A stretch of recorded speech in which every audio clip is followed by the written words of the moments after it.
Here I am on the way to find out another haunting tale in Tennessee. This place is located in Cleveland, Tennessee. It's called Craigmiles Mausoleum. The story behind this is John Craigmiles, who was a businessman during the Civil War and ran a commissary for the Confederacy supposedly, and he might have even worked and sold goods for everybody. But he demanded that there's be gold and not the paper money that they had back then, which was a really smart move. As a result of that, he became a very rich person. After the war, though, however, his family seemed to have a lot of tragedies. In 1871, Nina, his 7-year-old daughter, was killed in a train struck by a carriage, which she was riding in. And, as a result, John was really sad about this and grief-stricken. So he built this big mausoleum for Nina's body, and it came from white marble, which was from Italy, a special looking building.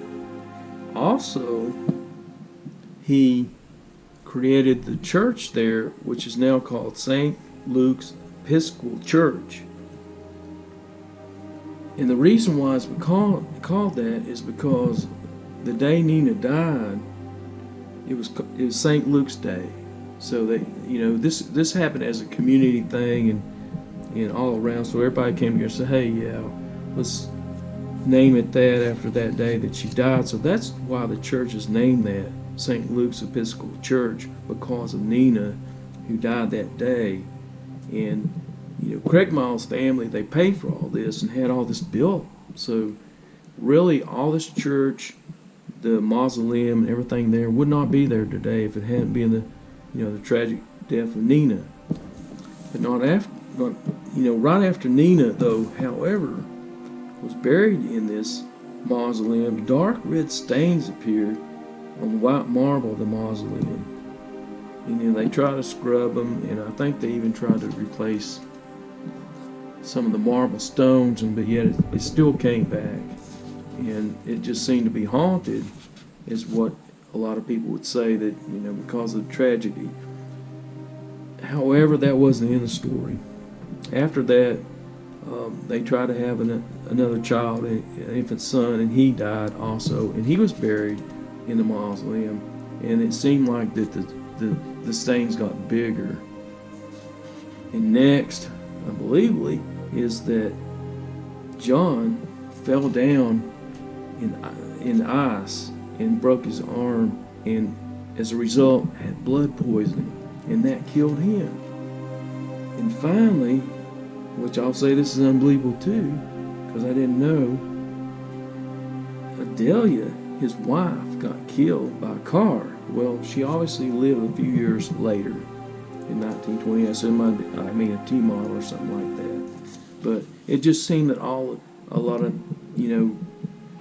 tragedies happened to the family, which in each incident they claim that this dark stain grew bigger in the marble. It's actually above the door in the archway as you walk into the mausoleum. So some of the other things I found in researching this in Wikipedia and online is that there was actually later on a statue made of Nina from Italy to be placed at the mausoleum, and it was actually on the Titanic, believe it or not. There you go, believe it or not. So it's at the bottom of the ocean. Well, this is a true story of the things that happened, or whether or not it's because of the ghost that seemed to put the red stains in there. That could be debatable on that, but it is true, everything else on this. And I kind of felt a little peaceful there as I saw the playground right there beside the little tricycle. If Nina was 7 years old when she died, so maybe she comes out there and plays at night. But who knows? It's a really incredible story. Thanks for watching. Thumbs up if you like it, and subscribe.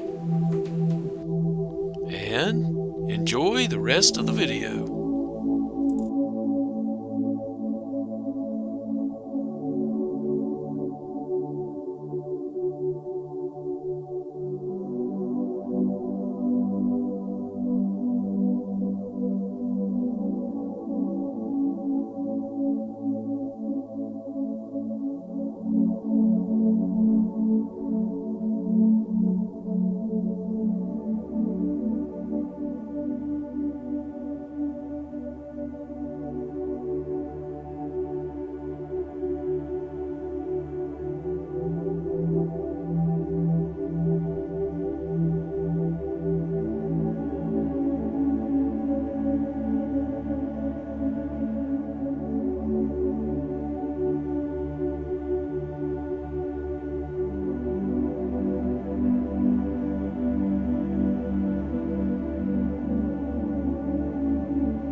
There's just not really anything that says that.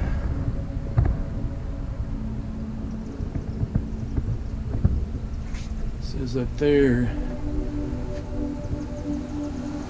There it is. Kind of hard to see. There's a Craig's J.H. Craigmiles. It's underneath there. Hard to see. There's the name.